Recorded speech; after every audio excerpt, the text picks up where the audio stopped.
College Corner for week 13 of the college football season, the final regular season week, rivalry week. So very excited to get into my 4 favorite plays this week. A bit of a hiatus last week. If you have not been following us on the OwnersBox Sports YouTube channel, our second channel, we were on a Maction road trip last week, so that's why I wasn't able to share last week's video. Awesome video coming very soon on the YouTube channel there. So be sure to be following us there. But I will have a play for Ohio State and Michigan, so stay tuned for that. These are my 4 favorite plays in week 13. First play coming on Friday. I have one play here on Friday, and then the rest will be on Saturday. It's a player prop. This video and every College Corner video brought to you by props.cash. If you don't know about props.cash, an amazing player prop tool to help you with your bets, whether it's in college football, college basketball, those videos will be coming back soon. The NFL, the NBA, you name it, they have it. They've got advanced player prop data when it looks at trends of whether these guys are hitting these numbers, whether they're not, and then data beyond that of, for quarterbacks, like we're looking at here, their pass attempts, their yards. And you can look at filters like how they do at home, how they do in the road, how do they do as underdogs, how do they do as favorites in conference play. But I'll share with you some of this data. If you guys do want to check them out, promo code OwnersBox gets you 25% off your first month. They also have a Black Friday deal going on. If you follow them on Twitter, I know it's like maybe 50% off the first month, so just like $10. Definitely go check them out.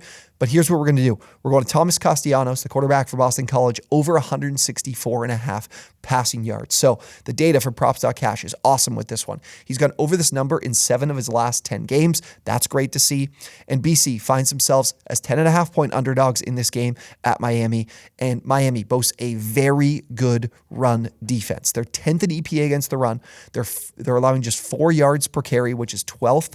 And their 24.5% stuff rate is 14th. So they got a really talented front four. They've just got a terrible coach in Mario Cristobal. But the defense against the run is good, but against the pass has not been nearly as good. They're 69th in EPA per pass from their opponents.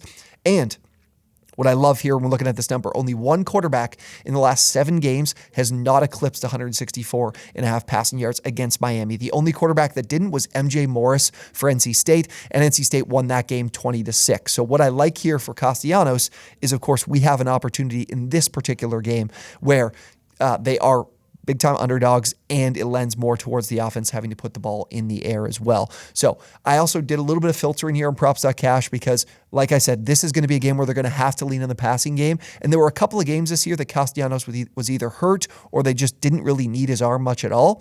So I looked at this season in games that Castellanos has attempted more than 20 passes.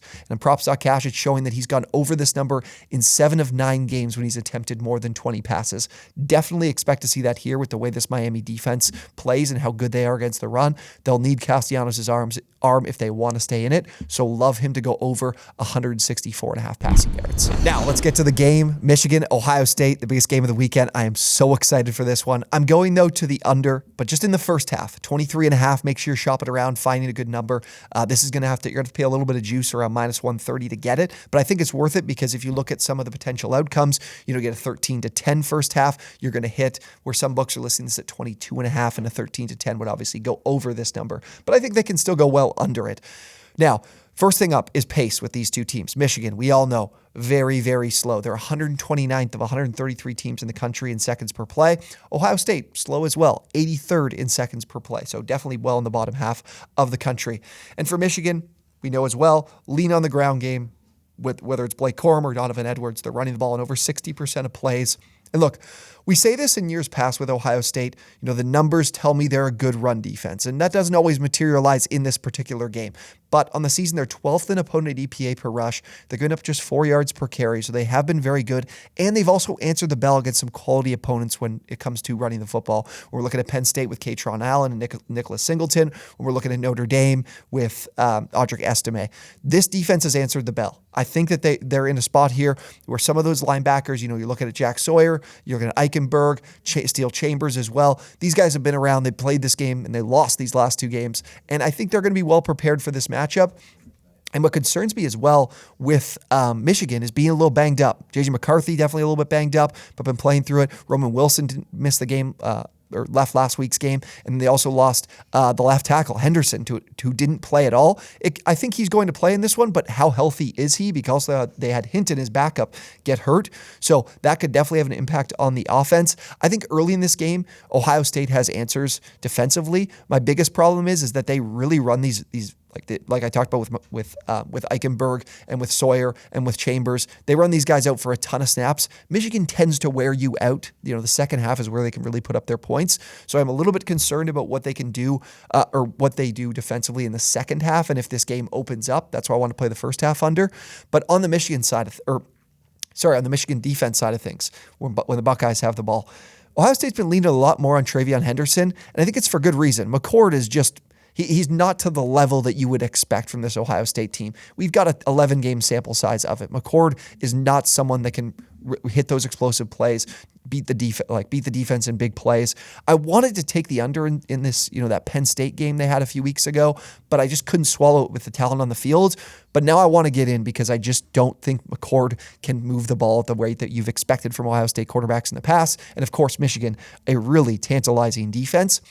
And what I also think with McCord, and I think the underwhelmingness of his talent, this is an Ohio State team that probably in this matchup doesn't want to get into the back and forth they've been in years past because they don't have, they have their Marvin Harrison, but they don't have their quarterback that can make the plays that CJ Stroud was able to make in years past. So I think early on in this game, it's slow. I think the defenses shine. Maybe things open up in the second half, but I like the first half to go under 23.5 points. Back to another player prop here on Saturday with Colorado and Utah. I'm going to Jaquindon Jackson, the running back for the Utes, over 78.5 rushing yards. Now, the data at props.cash doesn't look too good. He's only gone over this number once in his last 4 games. But what I want you to keep in mind, what I'm going to show you here that gives us a good idea that he's going to clear this number, is they lost 3 of those 4 games. And in the one game that he did win, he did go over this number. And in this matchup, they're 22-point favorites against the Buffs, a Buffs team that's really been real in the last few weeks. In their last 3 wins, he's gone over this number. He goes over this number. This team is winning because they're giving him the ball. And what I wanted to point out is there's obviously 3 games of these 7 they're showing him here that they've won. There's 3 of them that he's gone under. Now, the 3 games he went under, Florida in week 1, he was not the starting running back. They had Micah Bernard. He got hurt. Honestly, Jackson's like the 3rd string back for this team. Weber State, he went under, but he only received 9 carries against a team that they really didn't need. They went to a lot of their backups in that game as a big-time favorite and won the game in big-time fashion. And then the other game, UCLA, who was the best run defense in the country. So this isn't a game where any of these 3 scenarios are happening. Jaquindon Jackson's the starter. This is a Colorado team in a rivalry week that they definitely want to beat, and everybody has left their starters on to beat up on because it's a big win for the program in terms of playing a Buff team that garners a lot of media attention, gets a lot of eyeballs, and it seems like a lot of teams have been very motivated to play this team because they do like to talk a lot of trash. And then you look at this Buffs defense that is nowhere near as good as what we talked about with UCLA. They're 91st in EPA against the run. They're giving up 5.3 yards per carry, 103rd in the country. This is a a Colorado team that could be on quit watch as well. And Utah is just a team that's so physical and can bully their opponents. I think they do that against this Colorado team that does not match up talent-wise. So love Jackson to go over 78.5 rushing yards. All right, my most disgusting play on this entire slate is also my favorite. I love East Carolina -2.5 at home against Tulsa. I bet on East Carolina last week against Navy, and I think a lot of people will be absolutely shocked if they paid any attention to this East Carolina team to see that they're favorites in any game. They lost 10-0 to Navy. They didn't put up any points whatsoever.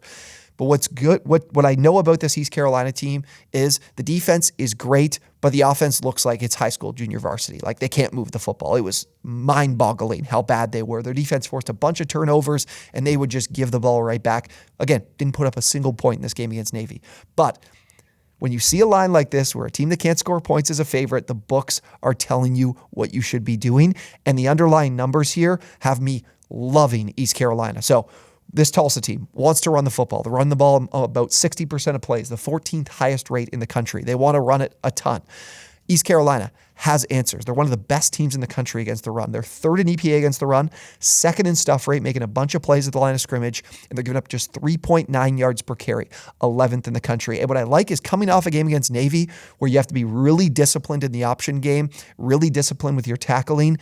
Perfect game to go up against here next. Is another heavy rushing team that won't hit you with as much of the option stuff as you would against Navy. Now, for East Carolina, we mentioned the problem offensively. They want to lean on their passing attack. They're throwing the ball in about 55% of plays, a top 20 rate in the entire country.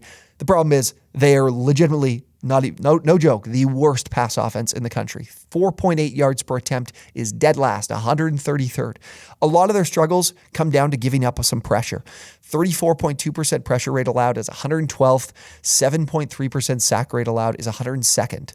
This is a perfect defense to go up against if you're struggling to protect and you're struggling to throw the football. Tulsa, 114th in sack rate, so they're not getting after opposing quarterbacks. They're 123rd in EPA against the pass. That is bottom 10 in the entire country. They're going to have 8.6 yards per pass attempt, 125th. East Carolina will find enough success with their offense in the pass game against this brutal Tulsa defense, and they will have all the answers defensively. They're at home in this game. They're a favorite of less than a field goal.